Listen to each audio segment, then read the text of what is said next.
गुरुदेव और माँ गायत्री के चरणों में कोटि कोटि नमन करते हुए, गुरुदेव को साक्षी मानते हुए आज हम जानते हैं कि परकाया प्रवेश की सच्ची घटना जो घटी थी 1909 में। अखंड ज्योति के एक लेख में तीसरी आंख से लेकर परकाया प्रवेश तक की घटना का विस्तृत वर्णन है, जो कि सच्ची घटना पर आधारित है। आज हम उसके बारे में जानते हैं। प्रस्तुत घटना एक ऐसे व्यक्ति से संबंधित है जिसको तीसरी आंख प्राप्त थी। तृतीय नेत्र शल्य चिकित्सा से खुला था। पहला शरीर जीर्ण शीर्ण हो जाने पर उसने एक मृत अमेरिकन के शरीर में प्रवेश कर सारे अमेरिका के तथाकथित विज्ञानवादियों के सम्मुख एक प्रश्न उपस्थित कर दिया कि स्थूल शरीर की कल्पना भ्रम या अंधविश्वास नहीं है। प्राप्त विवरण इस बात के प्रमाण हैं कि शरीर नष्ट हो जाने पर भी सूक्ष्म शरीर का अस्तित्व चिरकाल तक बना रहता है। सन 1909 में तिब्बत के एक धर्मनिष्ठ परिवार में एक बच्चे ने जन्म लिया। 1926 तक ल्हासा से विभिन्न विषयों का अध्ययन करने के बाद इस बालक ने चीन की यात्रा की और वहां से चुकिंग मेडिकल कॉलेज से सर्जन की डिग्री प्राप्त की।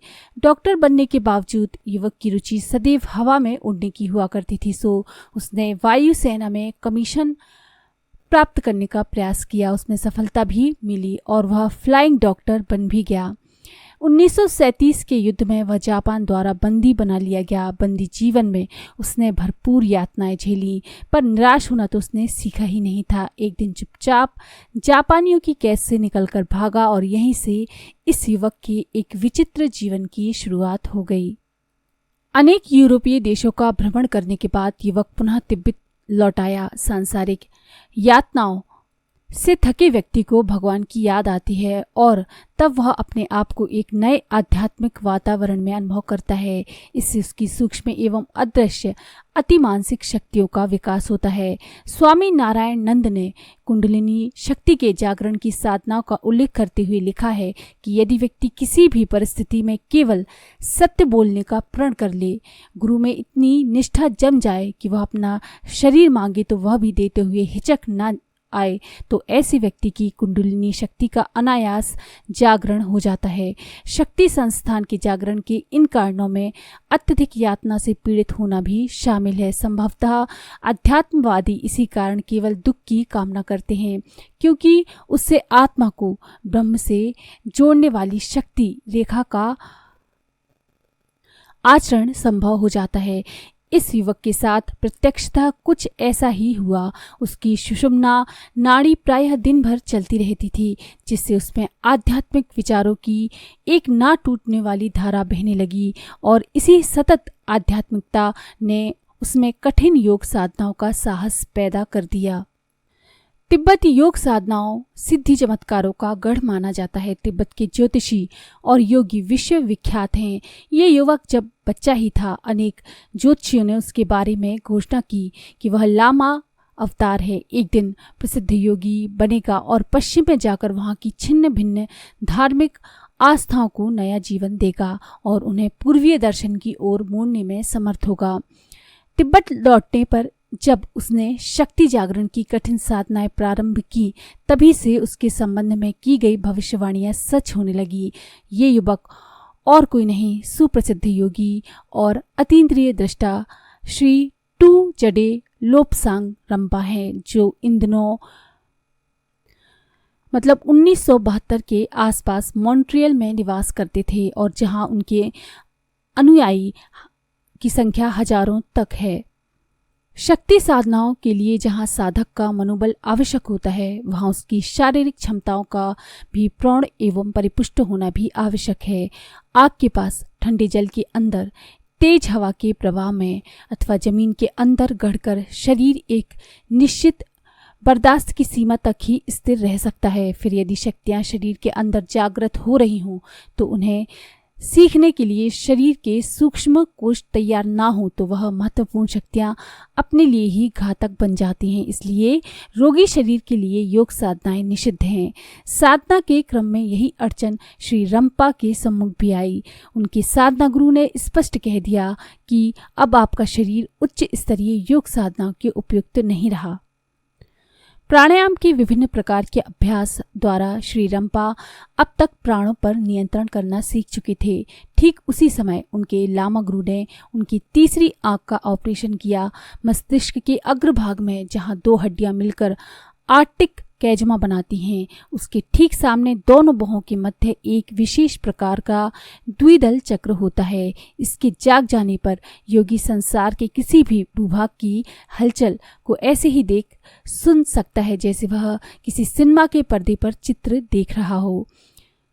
लामा मिंग्यार डोंडुप की कृपा से प्राप्त इस दिव्य दृष्टि ने उन्हें टूटे फूटे शरीर द्वारा शक्तियों को धारण किए रहने की कठिनाई से दूर कर दिया। वे अपने भौतिक शरीर से निकलकर सूक्ष्म जगत में विचरण करने वाले और अतीन्द्रिय ज्ञान अर्जित करने में निष्णांत हो गए। अपनी इस दिव्य शक्तियों का वैज्ञानिक विश्लेषण उन्होंने अपनी प्रसिद्ध पुस्तक तीसरी आंख और अमर आत्मा में विस्तार से किया है। दोनों पुस्तकें Corgi Books, Transworld Publishers Limited, Wesley Road, London, NW19 ने प्रकाशित की हैं। कोर्गी बुक्स ने इनकी कुल मिलाकर 10 पुस्तकें छापी हैं, जिनकी कई लाख प्रतियां सारे संसार में प्रसारित हो चुकी हैं।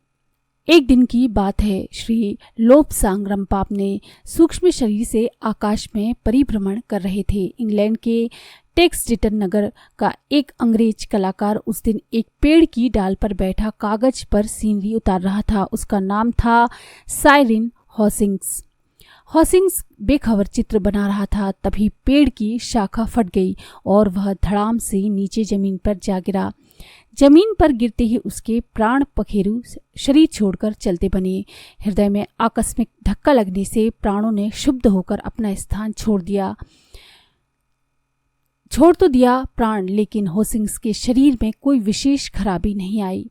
योगी लोब्सांग रंपा ने इस स्थिति का लाभ उठाया। योग बल से अपने जीर्ण शरीर से उन्होंने प्राणों को निकाल लिया और उन्हें होसिंग्स के शरीर में प्रवेश करा दिया। 6 घंटे बाद होसिंग्स का शव फिर हिलने डुलने लगा, जबकि पहले से लोब्सांग रंपा का शरीर ठंडा पड़ गया। कुछ समय बाद उसकी दाह क्रिया कर दी गई। हॉस्किंग्स के मृतक शरीर में जीवन का एकाएक संचार हो जाने से घर वाले विस्मित रह गए। मोहल्ले वाले बहुत घबराए, पर जब उस शरीर वाले मुख ने अपने आप को हॉस्किंग्स के स्थान पर लोब्सांग रंपा बताना प्रारंभ कर दिया तो लोगों का भय गहरे कौतूहल में बदल गया।